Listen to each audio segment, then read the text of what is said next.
আসসালামু আলাইকুম সুপ্রিয় দর্শক, একটি গুরুত্বপূর্ণ কথায় আমাদের কুমিল্লা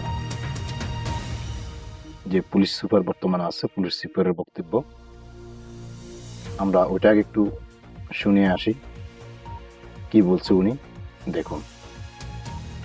মাদক শুধু একজন মানুষকে ধ্বংস করে না, একটা পরিবারকে নিঃস্ব করে এবং পুরো সমাজকে নষ্ট করে। মাদক অপরাধ, সন্ত্রাস, সামাজিক অবক্ষয় বাড়ায়। একটা সুন্দর ও সমৃদ্ধ বাংলাদেশ গড়তে হলে আমাদের সবাইকে মাদকের বিরুদ্ধে একসাথে রুখে দাঁড়াতে হবে।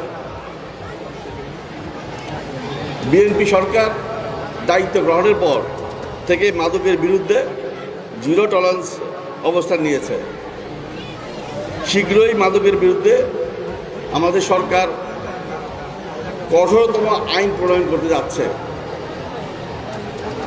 মাদকের বনচ্ছবল থেকে কিশোর ও যুব সমাজকে মুক্ত করার জন্য ব্যাপক সচেতনামূলক কার্যক্রম চালু করা এবং মাদকের বিস্তার রোধে আইনের সঠিক প্রয়োগ করা আমাদের সরকারের অন্যতম নির্বাচনী অঙ্গীকার। মাদকের বিরুদ্ধে আমার একটা সুষ্ঠু অবস্থান রয়েছে। নির্বাচনের আগে ধন্যবাদ পুলিশ সুপারকে যে বক্তব্য দিয়েছে। আমরা সবাই